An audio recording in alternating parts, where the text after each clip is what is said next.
Hi, Chris Mc Loone here with Fire Apparatus and Emergency Equipment, continuing still my tour through Indianapolis. Right now where I'm standing is the watch desk area of Station 2, one of the original 5 stations that was built when the Indianapolis Fire Department first became a career paid department. I'm here with Chief Howard Stahl. He's going to be my tour guide today. There is so much to see here. We're not going to be able to touch on all of it with this, but as we go through, we'll be talking about some things about how you can see this, how you can get in touch with the people here, and we're going to learn a little bit about how this is not only a museum, but also the entire facility is also a fire department resource and a community resource. So, Chief, thank you very much for joining me today, and we'll get started. Okay, so where we are now, Chief, is the original bay of the firehouse where originally a steam-powered engine would have been housed, a horse-drawn steam engine, but we've got 2 rigs here that we're going to go over real quick. So talk about the engine and talk about the ladder for me. Well, the uniqueness of these 2 is they're Stutzes, and they were built right here in Indianapolis. Indianapolis was a huge hub for automotive manufacturing at the turn of the 20th century, and one of the manufacturers here was Stutz, and they also built trucks. So we were fortunate enough, probably from the early 1900s up to through World War I, through the Depression and all, our department was almost a complete fleet of Stutz engines. 600 gallon per minute pumper like this one here belonged to pumper 15. This apparatus itself was in a transportation museum, and one of our retirees, Bill Brown, found it. He did a complete, insane frame-off restoration of it. If you can walk around and look at it with just all the detailing and everything that was done to it. Originally, he just lent it to the museum, but now he's donated it to us. So it's one of our prized pieces. I want to talk about the ladder here, too. The truck itself, when we first opened the museum, we had a lot of people that were starting to come in and give us things. Once we finally had a structure to work in, we recovered a lot of our lost history, and this was one of them. This came from Long Island, New York, a small volunteer fire department there that had it. They'd had it for years. One of their chiefs had bought it. They used it for parades. They used it for shows, but they were running out of room. They wanted to get rid of it, and when he passed away, he had a deal. He says, if anything ever happens to this truck, first offer has to go back to Indianapolis. They found out about our museum. They called us and said, hey, you want this ladder company? They sent me a picture of it. We paid for the wheels and different things. They put some money into it to restore it and make it look really good, and then they shipped it here on a flatbed trailer, and this was old Ladder Company 27. We went through all the plates on it and figured out where it was originally done. So both of these are early Indianapolis apparatus. And with this, you had a bit of fun on it right when it got here, because there was actually still a member of the IFD that could drive it. We did. The guy showed up on the flatbed semi, and he said, do you know how to drive this thing? And I said, no, I don't. I didn't know how to start it. And so we're just going to push it off and try to push it in here. But I got the idea to call Clyde Feaster, one of our retirees, and say, hey, Clyde, you still know how this thing works? And he said, absolutely. He got here right away. He jumped right on it, fired it up, backed it off of the trailer, and he said, well, let's go. And we drove all over downtown and out into Woodruff Place and back and forth on 10th Street. He was like a 6-year-old kid driving the thing and backed it in here. And because Clyde knew Stutzes, you'll see here in a minute, there's a shop-built Stutz back here that he donated to us. So he knew these rigs inside and out. Well, let's go take a look at the shop-built rig. Okay. Well, we saw the other 2 IFD Stutz-built units. Though there was a Stutz engine and a Stutz truck that we saw in the original engine base. Chief Stahl is going to talk about this truck. It's a little bit more unique. It's still a Stutz, but a little bit of a different type of Stutz. Chief, why don't you take us through that? Well, what you saw in the other room were what we called factory-built Stutzes. They came right out of the factory just like that, and we put them in line. We also had shop rebuilt Stutzes where they took those old ones and repurposed them.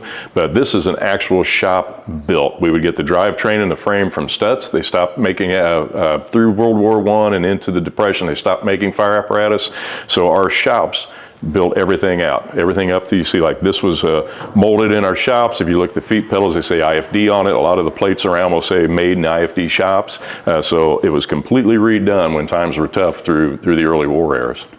And not only did the shops build some of the trucks and during one era, they built a tremendous amount of the equipment that was used by Indianapolis firefighters during that time frame. Yeah, we had our own molds. I mean, in the lean years, things get tough. We built our own hydrant wrenches, built a thing called a foamer bar, which is a forcible entry tool, gated Y pipes, a lot of the nozzles and stuff. And you can get you see one, it'll say made in IFD on shops on the side of it. Not only that, but also the helmet shields as well. Yeah, and we had the helmet shields on the front of it. Yeah. Where we are now is above the watch room where we started the tour. And the reason I wanted to take us up here is because anyone who has served in an older fire station probably has had a hose tower, and that's actually where we are right now.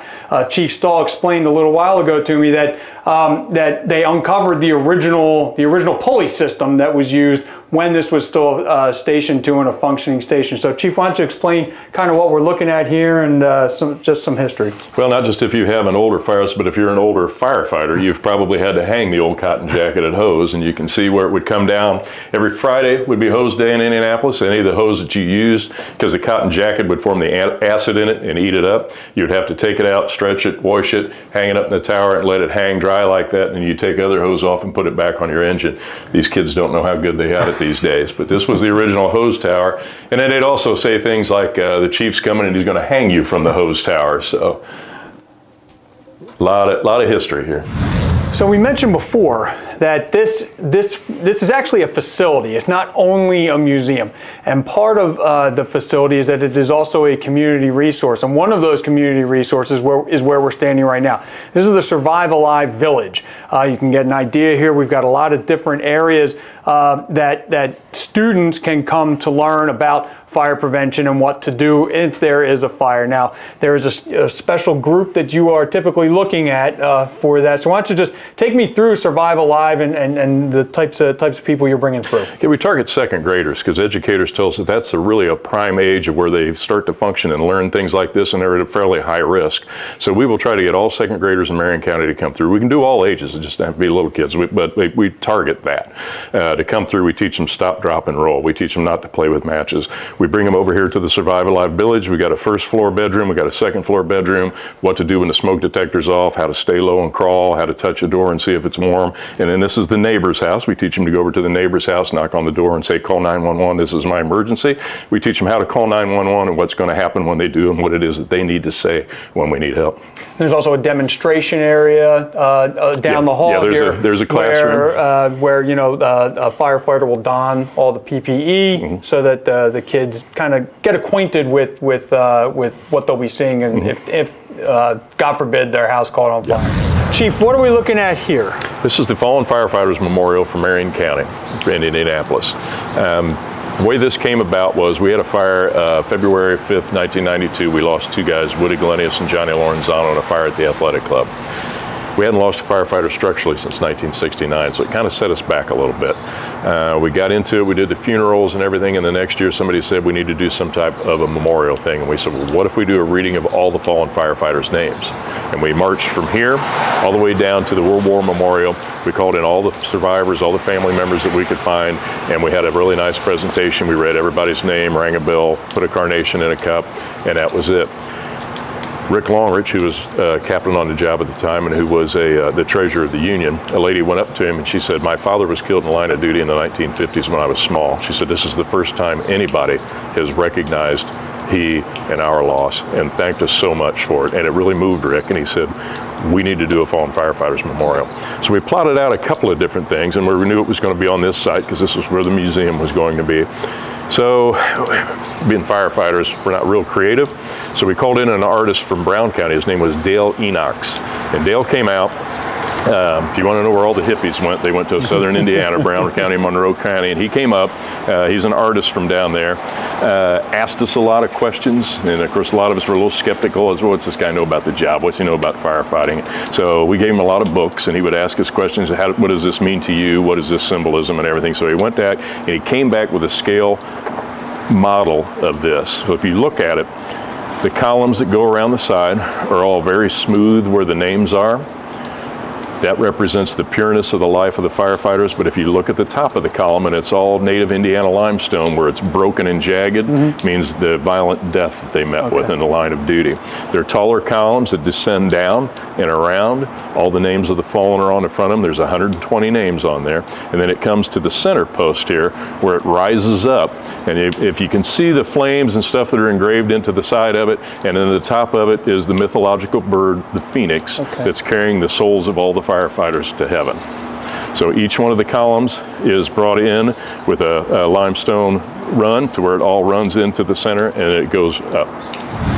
Well, we've come to the end of what is really for you a short tour of this museum, but believe me, there is a lot to see that we just couldn't get to in a short video. But before we wrap it up, Chief, could you just explain a little bit more about, we saw the Survive Alive area, but there's even more to this facility than just that aspect of the community resource, and it's also a fire department resource. Could you just bring us through that a little bit? It's really a multifunction facility. We've got a lot going on here. It's not just a museum. The headquarters for Indianapolis Firefighters, Professional Firefighters Local 416 is here.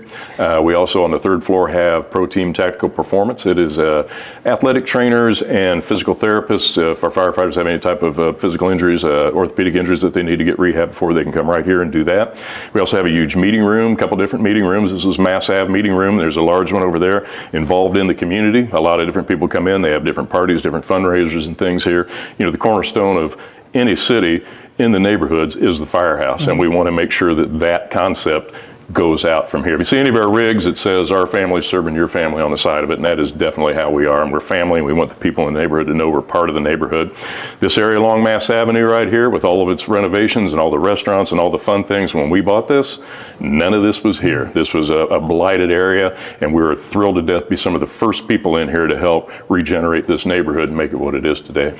Well, thank you again, Chief, for taking the time out with me today to talk about this. If it's getting to be FDIC time, or if there are other visitors to the city just coming to see it for tourism, what are the hours of the facility, and how can people find more information on it? They can go online, or you can come. Usually 8 to 4, Monday through Friday, it's open in normal office hours for our union. We'll open it on Saturdays in good weather. We'll have retirees that are docents sitting out front, so if the bay doors are open and there's 2 old guys sitting there in a chair, come on in. They've got plenty of stories.